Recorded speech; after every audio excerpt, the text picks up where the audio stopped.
ಮೈಸೂರು ದಸರಾ ಯಾವ ರೀತಿ ವಿಜೃಂಭಣೆಯಾಗಿ ನಡೆಯುತ್ತೋ ಅದೇ ಥರ ಬೆಂಗಳೂರಿನಲ್ಲಿ ಕರಗ ಅನ್ನೋದನ್ನು ಅಷ್ಟೇ ಪ್ರಸಿದ್ಧವಾಗಿರೋದು.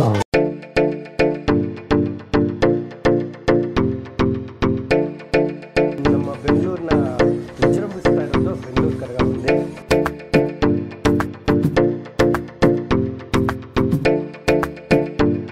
ನಮಸ್ಕಾರ ಲಕ್ಷ್ಮೀಶ ಅವ್ರಿಗೆ. ಇದೇ 23 ವಿಶ್ವಪ್ರಸಿದ್ಧ ವಿಶ್ವವಿಖ್ಯಾತ ಬೆಂಗಳೂರು ಕರಗ ನಡೀತಾ ಇದೆ. ಆ ಸಮಯದಲ್ಲಿ ನೀವು ಇಲ್ಲಿಗೆ ಬಂದಿರೋದಕ್ಕೆ ಫಸ್ಟ್ ಧನ್ಯವಾದ ತಿಳಿಸ್ತಾ, ಮೊದಲು ಬೆಂಗಳೂರು ವಿಶ್ವವಿಖ್ಯಾತ ಕರಗದ ಶುಭಾಶಯಗಳನ್ನು ಹೇಳ್ತಾ ಇದರ ಬಗ್ಗೆ ಒಂದಿಷ್ಟು ಸಂಕ್ಷಿಪ್ತವಾದ ಮಾಹಿತಿನ ನಮಗೆ ನೀಡಬೇಕು ಅಂತ ಈ ಮೂಲಕ ಇದ್ದೀನಿ. ದಯವಿಟ್ಟು ಶುರು ಮಾಡಿ. ಖಂಡಿತ. ಮೊದಲು ಕರಗ ಅಂದರೆ ಏನು, ಕರಗ ಆರಂಭ ಆಗಿದ್ದು ಹೇಗೆ? ಕರಗ ಅನ್ನೋದು ಈ ಪಂಚಪಾಂಡವರು ಸ್ವರ್ಗಾರೋಹಣ ಮಾಡೋಕ್ಕೆ ಹೋಗ್ತಾ ಇರ್ತಾರೆ. ಅಂಥ ಸಮಯದಲ್ಲಿ ದ್ರೌಪದಮ್ಮ ಮೊದಲು ಬಿದ್ದೋಗ್ತಾರೆ. ಅವರು ಸತ್ತೋಗಿದ್ದಾರೆ ಅಂತ ತಿಳ್ಕೊಂಡು ಮುಂದೆ ಹೋಗ್ತಾ ಇರ್ತಾರೆ. ಆ ಸಮಯದಲ್ಲಿ ದ್ರೌಪದಮ್ಮಂಗೆ ಜ್ಞಾನ ಬಂದ್ಬಿಡುತ್ತೆ. ಜ್ಞಾನ ಬಂದಾಗ ಸುತ್ತಲೂ ನೋಡ್ತಾರೆ. ತಮ್ಮ ಇವರು 5 ಪಂಚಪಾಂಡವರು ಯಾರೂ ಇಲ್ಲ ಅಂತಂದ್ಬಿಟ್ಟು ಭಯ ಆಗಿ ಕೂತ್ಕೊಂಡಾಗ ಆವಾಗ ಒಬ್ಬ ರಾಕ್ಷಸ ತಿಮಿರಾಸುರ ದ್ರೌಪದಮ್ಮನ ಒಂದು ನೋಡಿ ಮೋಹಿಸಿ ಅವ್ರನ್ನ ತೀಟ್ಲೆ ಮಾಡೋಕ್ಕೆ ಬಂದಾಗ ದ್ರೌಪದಮ್ಮ ತನ್ನ ಜಡೆಯನ್ನು ಒಂದು ಬಂಡೆಗೆ ಹೊಡೆದ್ಬಿಟ್ಟು ವೀರಕುಮಾರನೆಲ್ಲ ಇದು ಮಾಡ್ತಾರೆ. ಆವಾಗ ದ್ರೌಪದಿ ಆದಿಶಕ್ತಿ ಅವತಾರ ತಾಳಿ ಆ ತಿಮಿರಾಸುರನ್ನು ಸಂಹಾರ ಮಾಡ್ತಾಳೆ. ಆವಾಗ ಈ ನಮ್ಮನ್ನೆಲ್ಲ ಹುಟ್ಟಿಸ್ಬಿಟ್ಟಿದೆಯಲ್ಲಮ್ಮ ತಾಯಿ, ಇವಾಗ ನಾವು ಏನು ಮಾಡಬೇಕು ಅನ್ನೋ ಒಂದು ಇದ್ದಾಗ ನಮ್ಮ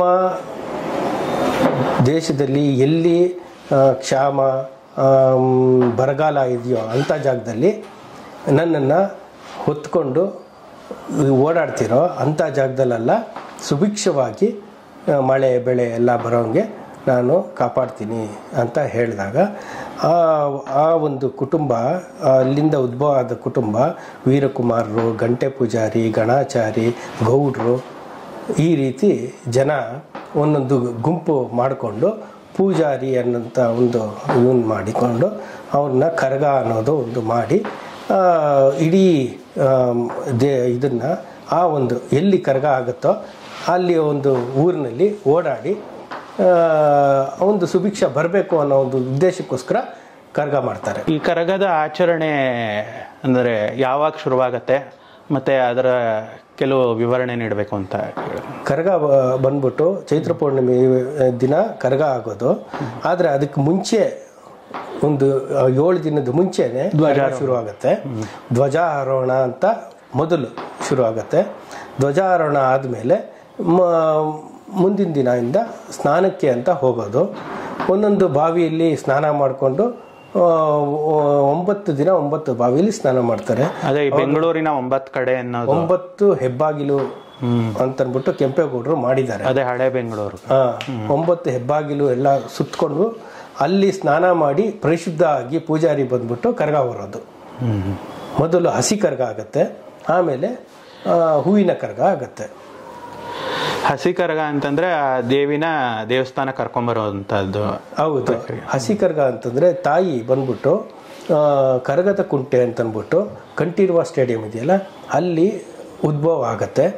ಅಲ್ಲಿ ಕಲ್ಯಾಣಿ ಇದೆ, ಅಲ್ಲಿ ಉದ್ಭವ ಆಗಿ ಅಲ್ಲಿಂದ ಆ ತಾಯಿ ಮಗು, ಚಿಕ್ಕ ಮಗು ಆಗಿರುತ್ತೆ, ಅದನ್ನು ಕಂಕ್ಳಲ್ಲಿ ಹೊತ್ಕೊಂಡು ದೇವಸ್ಥಾನಕ್ಕೆ ಹಾಡು ಹೇಳ್ಕೊಂಡು ಲಾಲಿ ಆಡ್ಕೊಂಡು ಕರ್ಕೊಂಡು ಬರ್ತಾರೆ.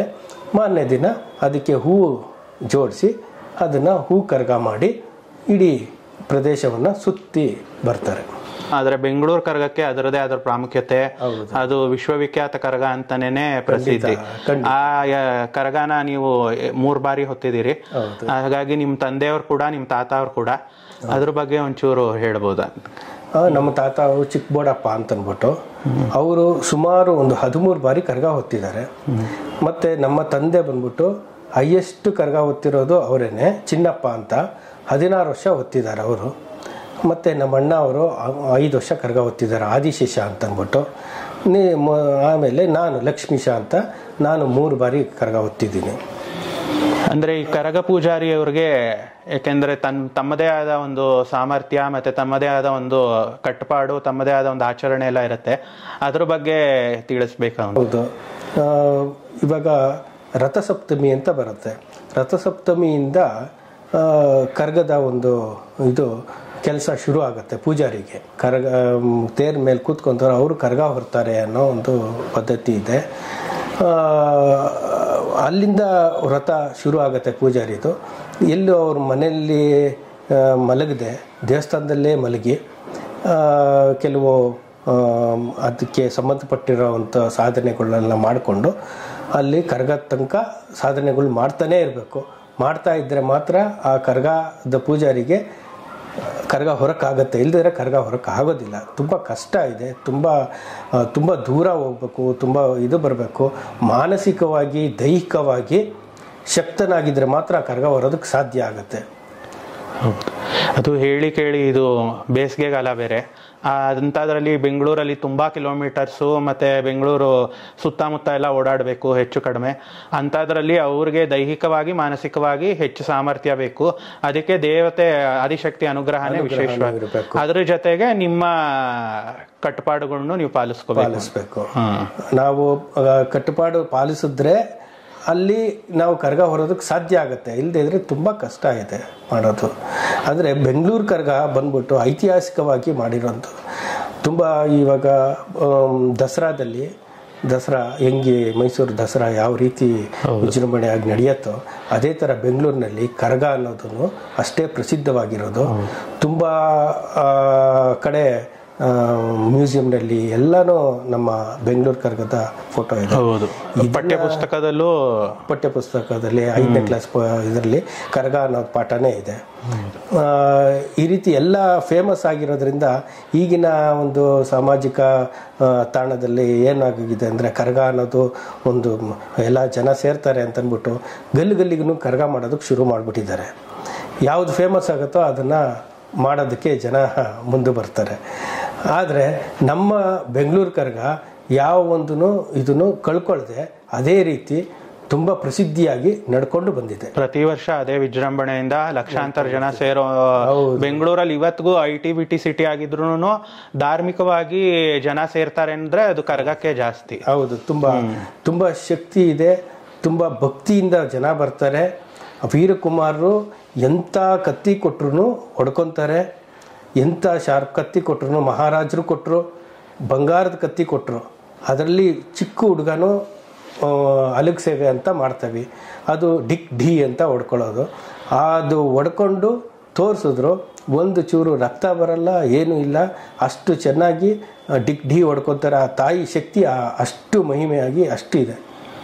ಈ ಇಡೀ ಕರಗ ಮಹೋತ್ಸವದ ಸಂದರ್ಭದಲ್ಲಿ ಇಡೀ ವಹ್ನಿಕುಲ ಕ್ಷತ್ರಿಯ ಜನಾಂಗದ ಅಷ್ಟೂ ಜನನೂ ಇದರಲ್ಲಿ ತೊಡಕೊಂಡು ನಿಮ್ಮದೇ ಆದ ಆಚರಣೆಗಳನ್ನೆಲ್ಲ 9 ದಿನ ಮಾಡುವಂಥದ್ದು ಅಲ್ವಾ? ಅದರಲ್ಲಿ ಗಂಡಸರು ಮತ್ತು ಹೆಂಗಸರು ಆರತಿ ದೀಪದಲ್ಲಿರ್ಬೋದು, ಎಲ್ಲರೂ ಭಾಗವಹಿಸಿದಂಥ ದೊಡ್ಡ ಹಬ್ಬ ಇದು.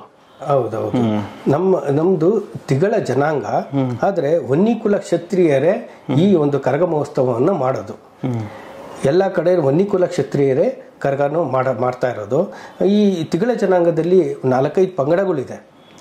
ಆದರೆ ನಮ್ಮ ವನ್ನಿಕುಲ ಕ್ಷತ್ರಿಯರು ಮಾತ್ರನೇ ಈ ಕರಗದ ಒಂದು ಪೂಜೆ ಮಾಡೋದು, ಕರಗ ಹೊರೋದು ಇದೆಲ್ಲ ಮಾಡ್ತಾರೆ.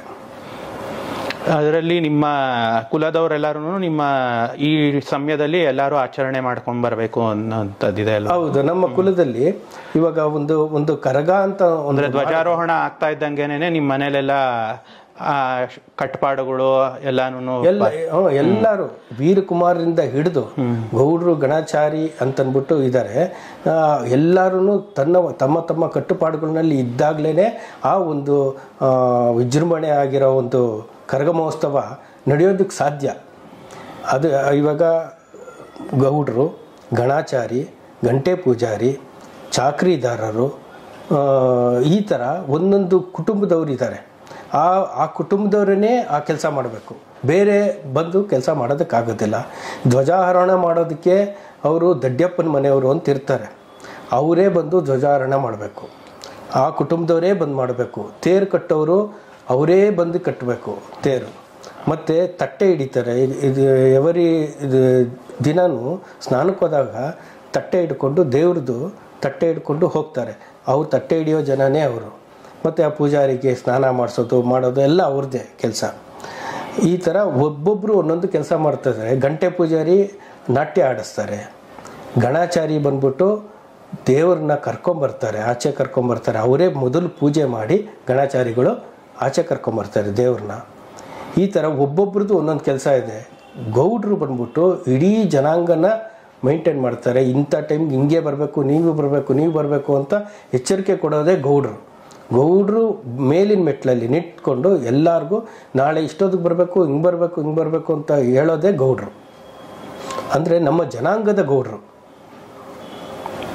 ಇದರಲ್ಲಿ ಆರತಿ ದೀಪ ಅಂತ ಆಗತ್ತೆ, ಅದರಲ್ಲೂ ಅದು ವಿಜೃಂಭಣೆ ಆಗತ್ತೆ. ಅದರಲ್ಲಿ ನಿಮ್ಮ ಜನಾಂಗದ ಮಹಿಳೆಯರು ಬೇರೆ ಬೇರೆ ಕಡೆಯಿಂದ ಬಂದು ಸೇರ್ತಾರಲ್ವ? ಅದು ಹೌದು.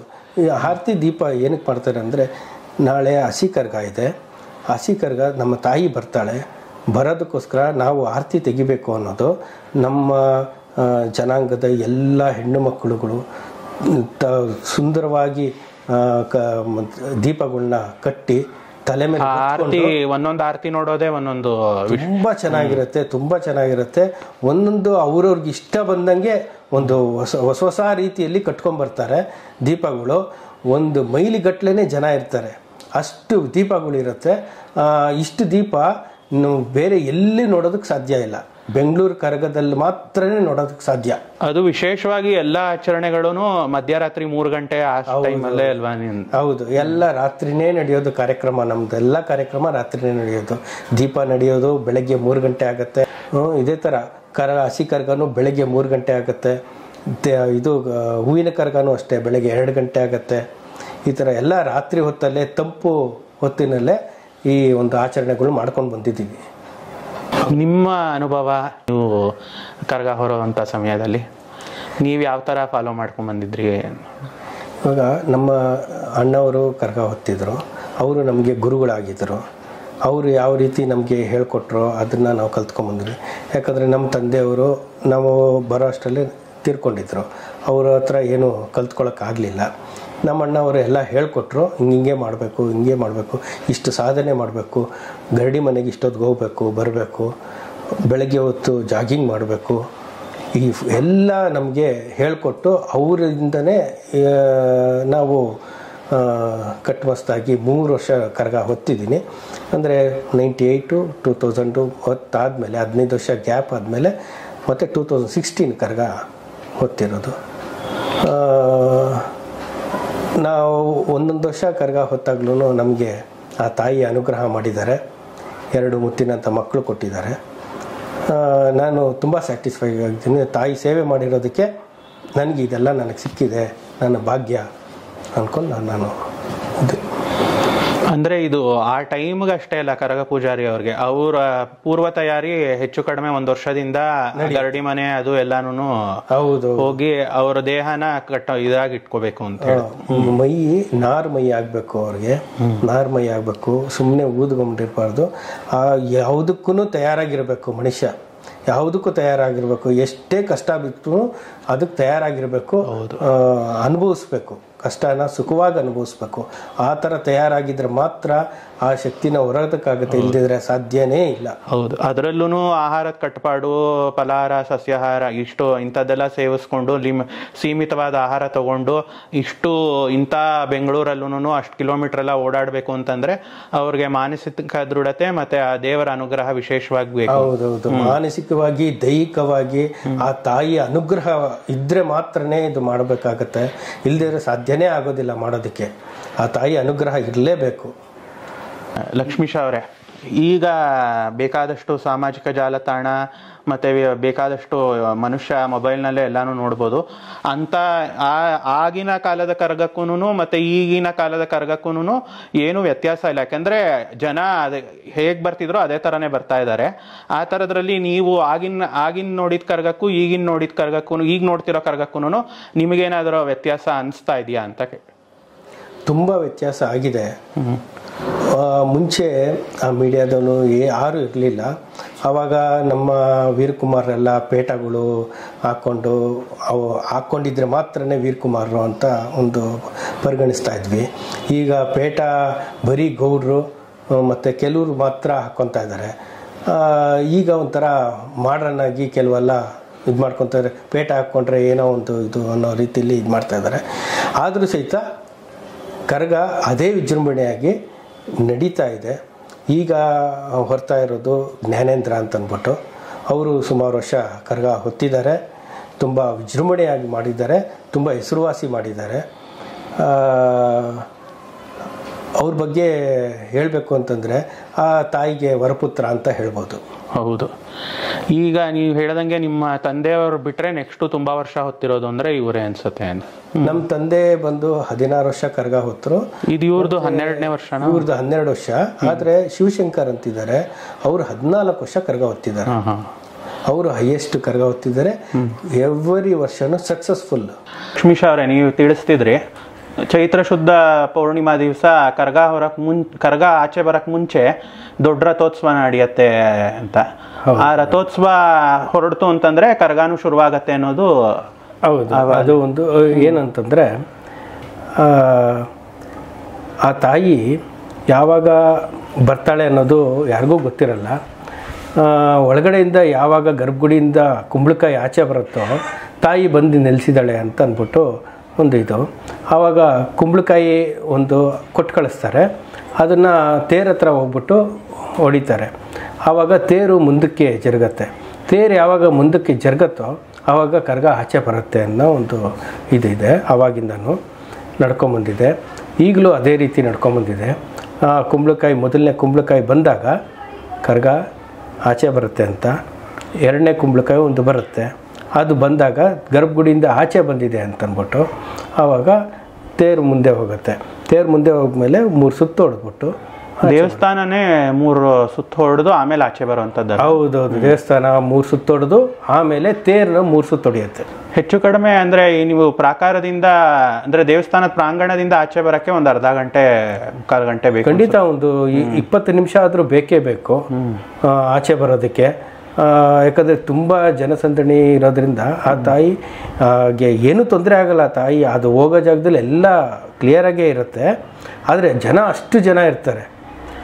ಅಷ್ಟು ಜನ ಇದ್ದಾಗ ಏನಾಗುತ್ತೆ ಅಂದರೆ ತಾಯಿ ದರ್ಶನ ಕೊಟ್ಕೊಂಡು ಬರೋ ಅಷ್ಟರಲ್ಲೇ ಒಂದು 20 ನಿಮಿಷ ಆಗೇ ಆಗುತ್ತೆ.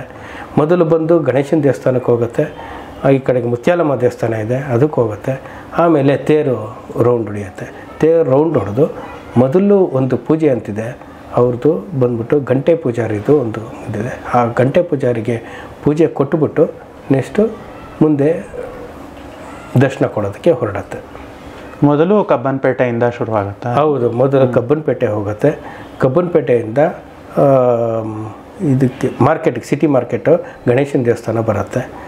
ಅಲ್ಲಿಂದ ಕಾಟನ್ಪೇಟೆ ಹೋಗುತ್ತೆ. ಕಾಟನ್ಪೇಟೆಯಿಂದ ಮಸ್ತಾನ್ ಸಾಬ್ ದರ್ಗಾ ಹೋಗುತ್ತೆ. ಮಸ್ತಾನ್ ಸಾಬ್ ದರ್ಗಾದಲ್ಲಿ ಪೂಜೆ ಕೊಟ್ಬಿಟ್ಟು ಅಲ್ಲಿಂದ ನಿಮಿಷಾಂಬ ದೇವಸ್ಥಾನ ಹೋಗುತ್ತೆ. ನಿಮಿಷಾಂಬ ದೇವಸ್ಥಾನದಿಂದ ಮತ್ತು ಕೆಳಗಡೆ ಮೈಸೂರು ಬ್ಯಾಂಕ್ ಕಡೆಯಿಂದ ಕೆಳಗಡೆ ಬರುತ್ತೆ ಆಂಜನೇಯ ಸ್ವಾಮಿ ದೇವಸ್ಥಾನ, ಅಲ್ಲಿಂದ ಚೌಡೇಶ್ವರಿ ದೇವಸ್ಥಾನ, ಈ ರೀತಿ. ಆಮೇಲೆ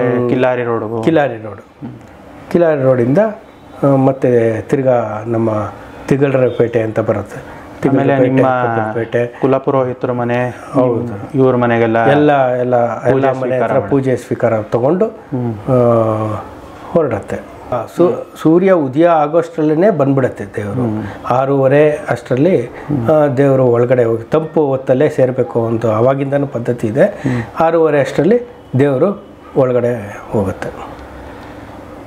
ಈಗ ಅದು ನೀವು ಕರಗ ಪೂಜಾರಿಯವರು ಹೇಗೆ ಕಟ್ಪಾಡುಗಳನ್ನೆಲ್ಲ ಈ ಕರಗ ಹೊರಕ್ಕೆ ಮಾಡಬೇಕು, ಅದೇ ಥರ ನಿಮಗೆ ಸಹಕಾರವಾಗಿ ನಿಮ್ಮ ಕುಟುಂಬದವರು ಅದನ್ನೇ ಅವ್ರ ಮನೇಲೂ ನೇಮ ಆಚಾರ ಎಲ್ಲ ಮಾಡ್ಕೊಂಡು ಬರ್ತಾ ಇರ್ತಾರೆ. ಖಂಡಿತ ಅವರೆಲ್ಲ ಆಚರಣೆ ಮಾಡಿದ್ರೇ ಆ ಕರಗದ ಪೂಜಾರಿಗಾಗಲಿ, ಅಲ್ಲಿ ಕರಗದಲ್ಲಿ ವೀರಕುಮಾರರಿಗಾಗಲಿ, ಅಲ್ಲಿ ನೇಮಕಗೊಂಡಿರುವ ಗಂಟೆ ಪೂಜಾರಿ, ಗಣಾಚಾರಿ ಅವ್ರಿಗೆಲ್ಲ ಆ ಕುಟುಂಬದ ಸಹಕಾರ ಇದ್ದರೆ ಮಾತ್ರನೇ ಅವರು ಆ ಕೆಲಸ ಮಾಡೋದಕ್ಕಾಗತ್ತೆ. ಆ ಸಹಕಾರ ಕೊಟ್ಟೇ ಕೊಡ್ತಾರೆ. ಆ ತಾಯಿ ಅನುಗ್ರಹ ಇದ್ದೇ ಇದೆ. ಎಷ್ಟೇ ಶಕ್ತಿ ಇಲ್ಲದೇ ಇದ್ರೂ ಆ ದಿನಗಳಲ್ಲಿ ಎಲ್ಲರಿಗೂ ಶಕ್ತಿ ಬಂದ್ಬಿಡತ್ತೆ.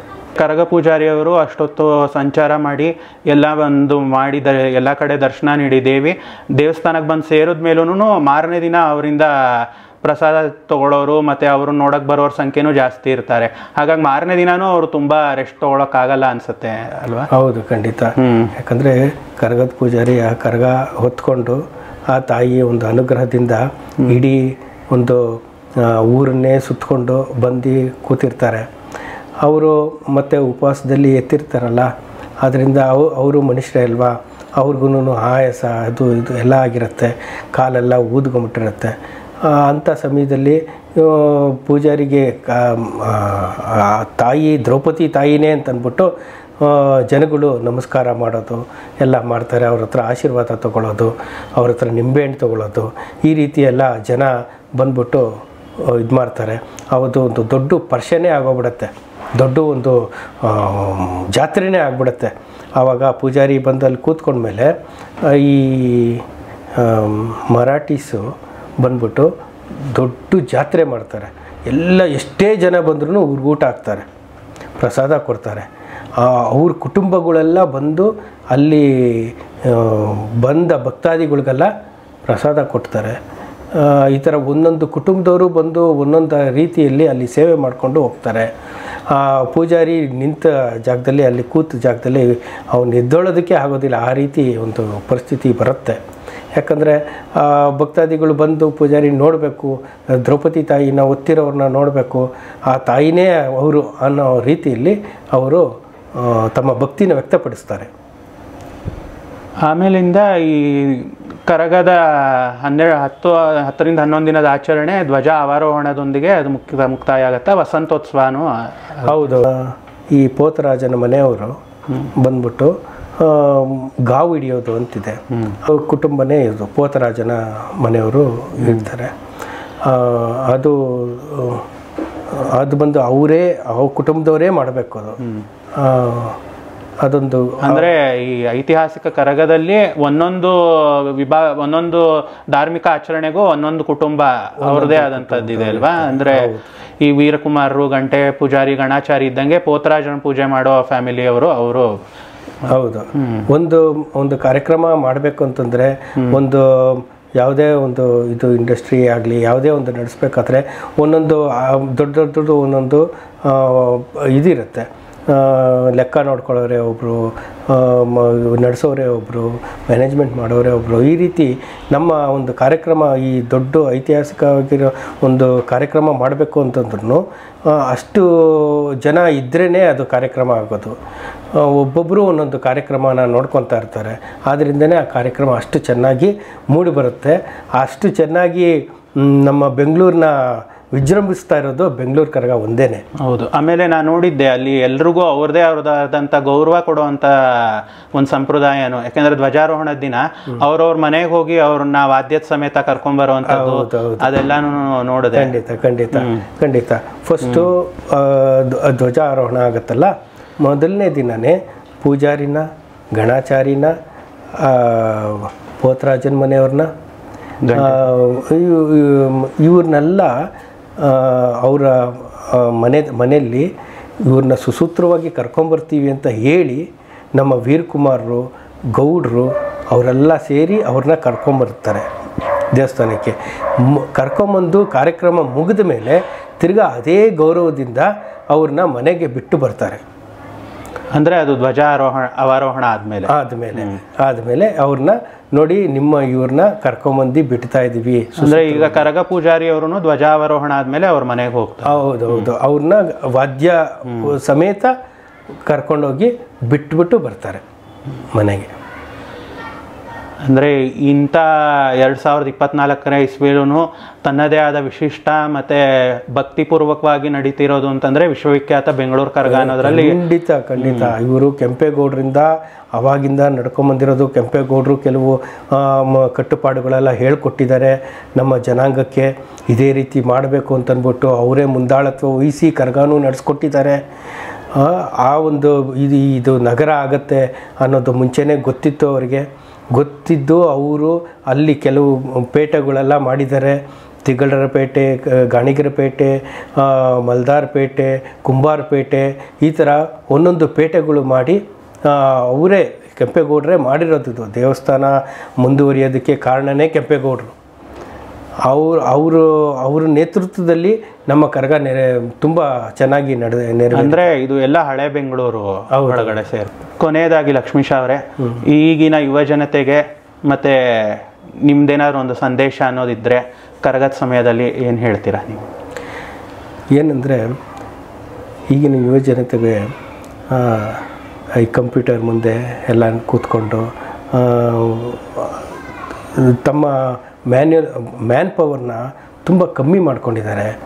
ಅವರೆಲ್ಲ ಇಲ್ಲಿ ಈ ಕರಗ ಅನ್ನೋದು ಒಂದು ಜಾಗಕ್ಕೆ ಬಂದು ಅದನ್ನು ನೋಡಿದ್ರೆ ಆ ಪೂಜಾರಿ ಯಾವ ರೀತಿ ಕಷ್ಟ ಬೀಳ್ತಾನೆ, ಮತ್ತು ಅಲ್ಲಿದ್ದು ಜನಗಳು ಯಾವ ರೀತಿ ಸಾಂಪ್ರದಾಯಿಕವಾಗಿ ಓಡಾಡ್ತಾ ಇದ್ದಾರೆ, ಆ ಕಾರ್ಯಕ್ರಮಗಳೆಲ್ಲ ಹೆಂಗಿದೆ, ಅದನ್ನೆಲ್ಲ ನೋಡಿದ್ರೆ ಅವ್ರಿಗೆ ಒಂದು ಹೊಸ ಅಂದರೆ ನಮ್ಮ ಸಂಸ್ಕೃತಿ ಏನು ಅನ್ನೋದನ್ನ ಅವ್ರು ತಿಳ್ಕೊಳ್ಳೇಬೇಕು. ತಿಳ್ಕೊಳ್ದೇ ಇದ್ರೆ ತುಂಬ ಕಷ್ಟ ಅನುಭವಿಸ್ಬೇಕಾಗತ್ತೆ, ತುಂಬ ತೊಂದರೆ ಆಗುತ್ತೆ. ಈಗಿನ ಯುವ ಜನತೆಗಳು ಇದನ್ನೆಲ್ಲ ನೋಡಬೇಕು, ನೋಡ್ಬಿಟ್ಟು ತಮ್ಮಲ್ಲಿ ಅಳವಡಿಸ್ಕೊಂಡು ಹೋಗ್ತಾ ಇರಬೇಕು ಈ ಥರ ಸಂಸ್ಕೃತಿಗಳನ್ನ. ಐತಿಹಾಸಿಕ ವಿಶ್ವವಿಖ್ಯಾತ ಬೆಂಗಳೂರು ಕರಗದ ಬಗ್ಗೆ ಸಂಕ್ಷಿಪ್ತವಾಗಿ ಮಾಹಿತಿ ನೀಡಿದ್ದಕ್ಕೆ ಲಕ್ಷ್ಮೀಶ ಅವರಿಗೆ ರಾಘವೇಂದ್ರ ಚಿತ್ರವಾಣಿ ಸಂಸ್ಥೆ ಧನ್ಯವಾದ ತಿಳಿಸ್ತಾ ಇದೆ. ತುಂಬ ಧನ್ಯವಾದಗಳು.